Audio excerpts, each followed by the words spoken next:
যে আমরা সাধারণত যখন কোনো অসুবিধায় পড়ে যাই, প্রথমে কনসেপ্ট আমাদের এটাই চলে যায় যে কেউ না কেউ কিছু করে দিয়েছে, তখন সেটি সমাধানের জন্য আমরা কারো না কারো কাছে যাই। যাওয়ার পর দেখা যায় ধোঁকা দিয়ে বিভিন্ন তার যে স্বার্থ রয়েছে সেটি পূরণ করে থাকে।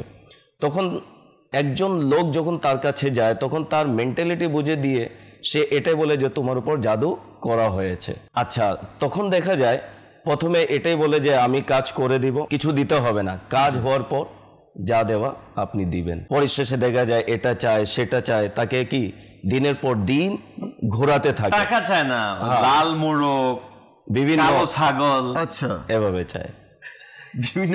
এরপরে দেখা যায় মানে তার একটা বিজনেস। বলা হয় যে পূর্বে লোকেরা নিজের ঘরের মধ্যে হোক বা রাস্তার পাশে হোক দোকান নিয়ে বসতো এই সকলে। এখন তো ডিজিটাল যুগ, এখন তো কম্পিউটার নিয়ে বসছে এবং বিভিন্ন ডিজিটাল যুগের মাধ্যমেও জাদুটোনার অনেকে চিকিৎসা করে, সোশ্যাল মিডিয়ার মধ্যে অ্যাডভার্টাইজিং করা হয়, অ্যাডভার্টাইজ করা হয়।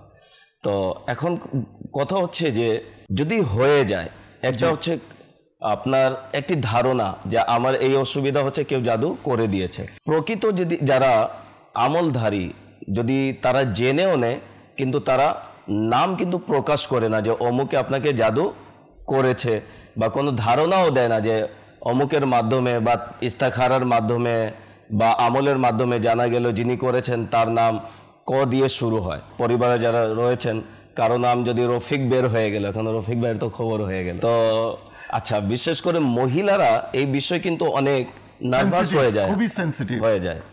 তো যদি জানা হয় যে আসলে জাদু হয়ে গিয়েছে, তাহলে কিছু আমলের মাধ্যমে সেটি আপনি নিজেকে নিরাপদ রাখতে পারেন, যা হাদিস শরীফের মধ্যেও বর্ণনা করা হয়েছে। নবী পাক সাল্লাল্লাহু তাআলা আলাইহি ওয়াসাল্লাম প্রত্যেক রাতে সূরা ইখলাস, সূরা ফালাক, সূরা নাস এই তিনটি সূরা তিলাওয়াত করে হাতে ফুঁক দিয়ে সমস্ত শরীরের মধ্যে বুলিয়ে দিতেন যতটুক হাত যায়।